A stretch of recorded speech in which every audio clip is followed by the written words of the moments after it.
Chapter 34. Preparation. Victory thus gained, the woman of Bulloka began to speak about the city, and talked much of its defenseless condition, of the wickedness of its princess, of the cowardice of its inhabitants. In a few days the children chattered of nothing but Bulloka, although indeed they had not the least notion of what a city was. Then first I became aware of the design of the woman, although not yet of its motive. The idea of taking possession of the place recommended itself greatly to Lona, and to me also. The children were now so rapidly developing faculty that I could see no serious obstacle to the success of the enterprise. For the terrible Lilith, woman or leopardess, I knew her one vulnerable point, her doom, through her daughter, and the influence the ancient prophecy had upon the citizens. Surely whatever in the enterprise could be called risk was worth taking. Successful, and who could doubt their success, must not the little ones from a crowd of children speedily become a youthful people, whose government and influence would be all for righteousness? Ruling the wicked with a rod of iron, would they not be the redemption of the nation? At the same time, I have to confess that I was not without views of personal advantage, not without ambition in the undertaking. It was just, it seemed to me, that Lona should take her seat on the throne that had been her mother's, and natural that she should make of me her consort and minister. For me, I would spend my life in her service, and between us, what might we not do with such a core to it as the little ones for the development of a noble state? I confess also to an altogether foolish dream of opening a commerce in gems between the two worlds. Happily impossible, for it could have done nothing but harm to both.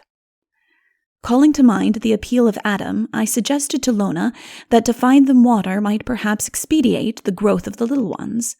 She judged it prudent, however, to leave that alone for the present, as we did not know what its first consequences might be, while in the course of time it would almost certainly subject them to a new necessity.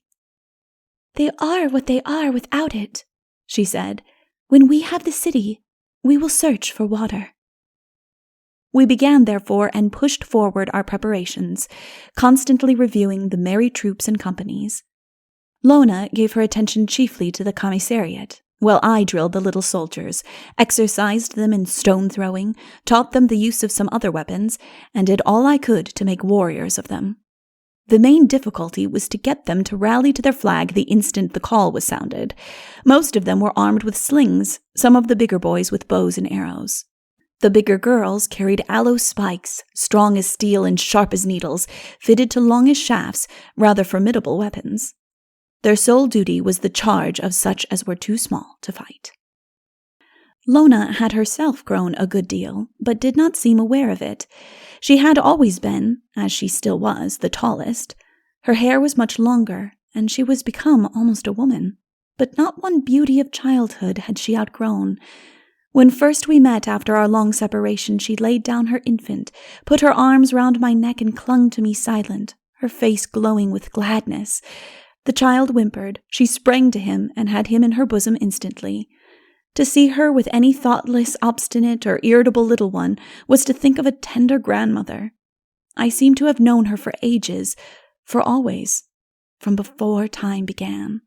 I hardly remembered my mother, but in my mind's eye she now looked like Lona. And if I imagined sister or child, invariably she had the face of Lona. My every imagination flew to her. She was my heart's wife. She hardly ever sought me, but was almost always within sound of my voice. What I did or thought, I referred constantly to her, and rejoiced to believe that, while doing her work in absolute independence, she was most at home by my side. Never for me did she neglect the smallest child, and my love only quickened my sense of duty. To love her and to do my duty seemed not indeed one, but inseparable. She might suggest something I should do. She might ask me what she ought to do. But she never seemed to suppose that I, any more than she, would like to do or could care about anything except what must be done. Her love overflowed upon me, not in caresses, but in a closeness of recognition which I can compare to nothing but the devotion of a divine animal. I never told her anything about her mother. The wood was full of birds, the splendor of whose plumage, while it took nothing from their song, seemed almost to make up for the lack of flowers, which apparently could not grow without water. Their glorious feathers being everywhere about in the forest, it came into my heart to make from them a garment for Lona. While I gathered and bound them in overlapping rows, she watched me with evident appreciation of my choice and arrangement, never asking what I was fashioning, but evidently waiting expectant the result of my work. In a week or two it was finished, a long loose mantle to fasten at the throat and waist with openings for the arms. I rose and put it on her. She rose, took it off, and laid it at my feet, I imagine from a sense of propriety. I put it again on her shoulders and showed her where to put her arms through. She smiled, looked at the feathers a little and stroked them, again took it off and laid it down, this time by her side. When she left me, she carried it with her, and I saw no more of it for some days. At length she came to me one morning wearing it, and carrying another garment which she had fashioned similarly, but of the dried leaves of a tough evergreen. It had the strength almost of leather, and the appearance of scale armor. I put it on at once, and we always thereafter wore those garments when on horseback. For on the outskirts of the forest had appeared one day a troop of full-grown horses, with which, as they were nowise alarmed at creatures of a shape so different from their own, I had soon made friends, and two of the finest I had trained for Lona and myself. Already accustomed to ride a small one, her delight was great when first she looked down from the back of an animal of the giant kind, and the horse showed himself proud of the burden he bore. We exercised them every day until they had such confidence in us as to obey instantly and fear nothing, after which we always rode them at parade and on the march. The undertaking did indeed at times appear to me a foolhardy one, but the confidence of the woman of Bulloka, real or simulated, always overcame my hesitancy. The princess's magic, she insisted, would prove powerless against the children, and as to any force she might muster, our animal allies alone would assure our superiority. She was herself, she said, ready, with a good stick, to encounter any two men of Bulloka. She confessed to not a little fear of the leopardess, but I was myself ready for her. I shrank, however, from carrying all the children with us. "Would it not be better," I said, "that you remain in the forest with your baby and the smallest of the little ones?" She answered that she greatly relied on the impression the sight of them would make on the women, especially the mothers.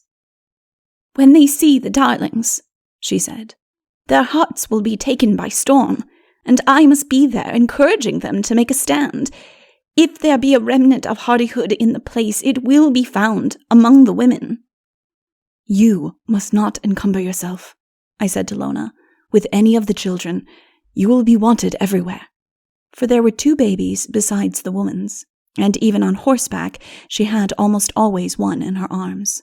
"I do not remember ever being without a child to take care of," she answered, "but when we reach the city, it shall be as you wish." Her confidence in one who had failed so unworthily shamed me, but neither had I initiated the movement, nor had I any ground for opposing it.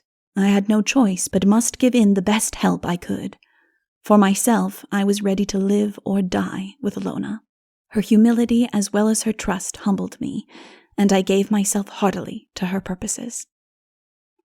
Our way lying across a grassy plain, there was no need to take food for the horses or the 2 cows which would accompany us for the infants, but the elephants had to be provided for.